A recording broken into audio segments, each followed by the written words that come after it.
Khawatir ada yang mencurigai pakai contekan. Bismillahirrahmanirrahim. Assalamualaikum warahmatullahi wabarakatuh.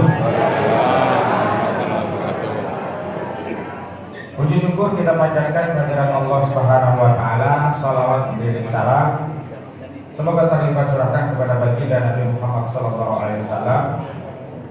Yang pertama, sebagai panitia, kami mewakili seluruh panitia yang terlibat dalam agenda pada kesempatan hari ini mengucapkan terima kasih sekaligus selamat datang kepada seluruh tamu undangan yang hari ini sudah berkenan mengalokasikan waktunya di tengah kesibukannya hadir di Gedung Joa dalam rangka membersamai pahlawan-pahlawan kita dalam acara deklarasi dukungan kami bersama Dr. KMRT.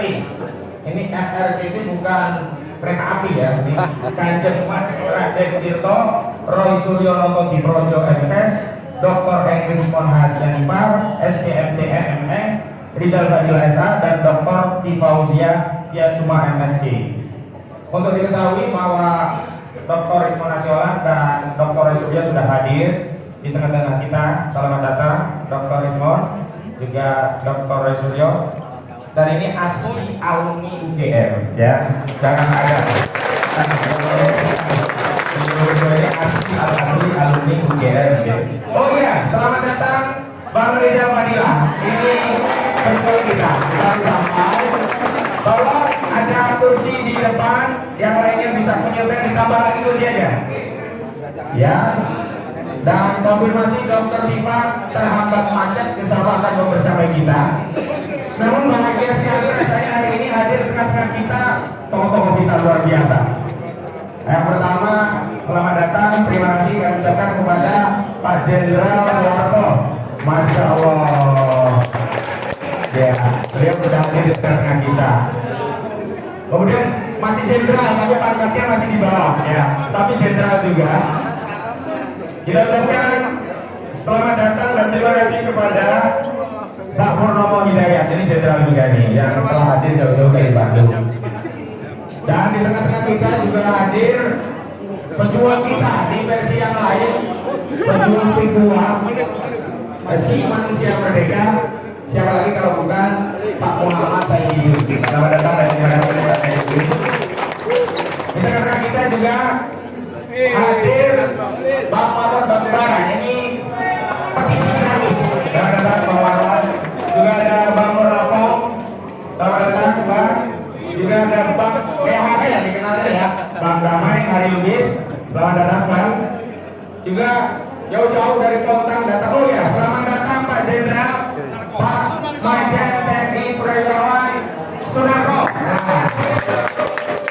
Beliau mantan Danjen Kopassus. Mohon ada kursi baris berikutnya menyesuaikan. Oh ya, Bang Medi ya. Baik, silakan ya.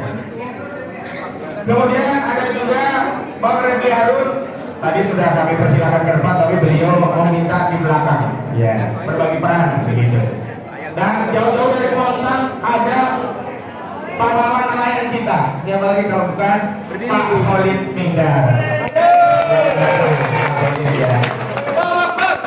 Baik.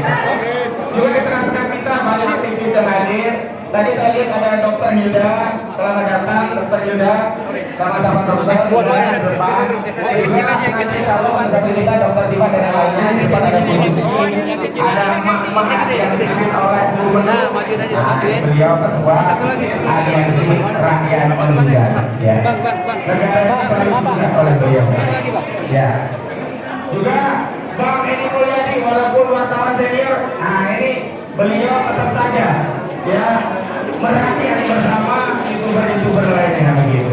Juga kepada seluruh hadirin baik laki-laki maupun perempuan yang mohon maaf tidak kami sebutkan satu persatu, tidak mengurangi rasa hormat kami. Insya Allah mudah-mudahan kehadiran Bapak Ibu sekalian dicatat sebagai salah satu asar perjuangan kita membela negara kita yang hari ini sedang sakit, sedang tidak baik-baik saja. Baik, yang kedua, hari ini memang kita ingin menunjukkan sikap. Kita ingin meneguhkan sikap bahwa kita bersama para pejuang-pejuang kita.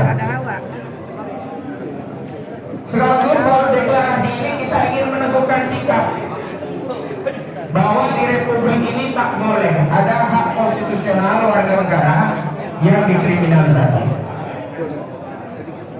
Maka meskipun secara formal, secara hukum yang menerima kuasa adalah kami dari tim lawyer, namun secara material sebenarnya insya Allah kita semua mendukung dan membela Pak Roy dan kawan-kawan. Beri tepuk tangan. Dan terkait substansinya saya juga perlu sampaikan beberapa informasi. Beliau berempat ini dilaporkan di 3 institusi kepolisian. Yang pertama di Polres Jakarta Pusat oleh elemen yang menyatakan dirinya sebagai pemuda Patriot Nusantara. Kemudian dilaporkan di 2 institusi lainnya, ada di Polda Metro Jaya, juga di Polres Jakarta Selatan.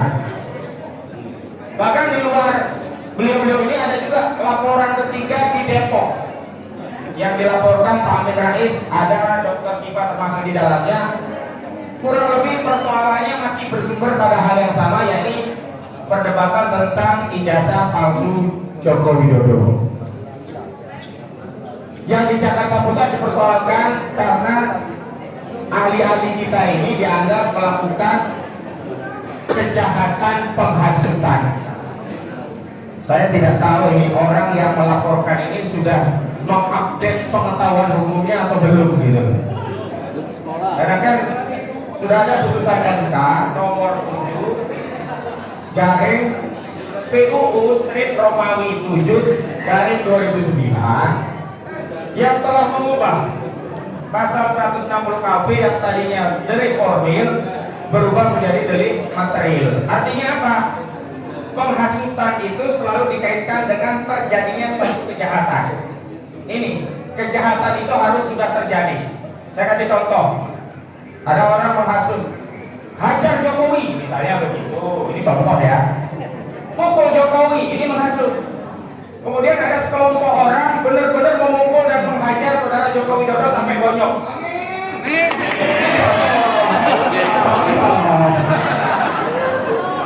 Nah, yang mengeroyok ini terbukti sudah melakukan kejahatan kena pasal 170 KUHP. Nah, orang yang menghasut hajar Jokowi ini barulah bisa dikenakan pasal 160 KUHP. Nah, peristiwa yang terjadi di Solo juga di Yogyakarta itu tidak ada penghasutan dan tidak ada kejahatan di sana. Yang ada hak konstitusional warga negara sebagaimana diatur pasal 28 Undang-Undang Dasar 1945 untuk menyampaikan pendapat, bahkan bukan sembarang pendapat berdasarkan kepakaran, pendapat berdasarkan kajian fakta, data-data baru disimpulkan melalui pengetahuan yang expert di bidang itu, dan kemudian disimpulkan ijazah saudara Joko Widodo adalah bodong. Makanya kita membentuk tim advokasi anti ijazah bodong. Aib ya, kita gak mau punya aib negara kita ya. Yang kedua, ada di Depok itu dilaporkan dengan kabar bohong, pencemaran, juga fitnah. Oke. Yang menarik ini juga orang-orang yang tidak mengupdate. Kalau pasal kabar bohong menyebarkan hoax itu dulu kan selalu dilaporkan dengan pasal 14 ayat 1 dan 2, juga pasal 15 Undang-Undang nomor 1 tahun 1946 tentang peraturan hukum pidana. Korbannya dulu ini sudah banyak ini, ya termasuk Gus Dur dan Bambang Tri terkait ijazah palsu ini jadi korban karena kena pasal ini. Tapi ingat, ini sudah dibatalkan oleh Mahkamah Konstitusi melalui permohonan saudara Haris Azhar dan Fathia Maulidiyanti, sehingga pasal kabar bohong itu nggak bisa dipakai. Oke, kalau dipaksakan dengan pasal 28 ayat 3 kabar bohong yang menimbulkan kerusuhan sebagaimana undang-undang ITE terbaru, ini juga harus diupdate. Ada putusan MK nomor 115 ya garing PUU strip Romawi 27 atau 25 begitu garing 2024 baru saja berarti, yang menyatakan bahwa unsur kerusuhan itu harus aktual secara fisik di keadaan yang nyata, bukan hanya rame-rame di dunia sosial media. Artinya apa? Gak ada satupun legitimasi untuk bisa melaporkan beliau-beliau ini dengan delik pidana umum yang saya sebutkan tadi. Tapi kenapa Pak Polisi menerbitkan LP untuk laporan tadi? Jawabnya, nah ini saya mau tegaskan, kita tidak boleh hanya berprasangka kepada yang melapor. Justru kita harus berprasangka kepada yang menerima laporan. Saya tanya Pak Listio Sigit Prabowo, kenapa sampai diterima laporan ini? Oh ya. Kenapa? Ya harus diterima. Ini kan sudah cacat formil semua dasarnya. Lalu kenapa kalau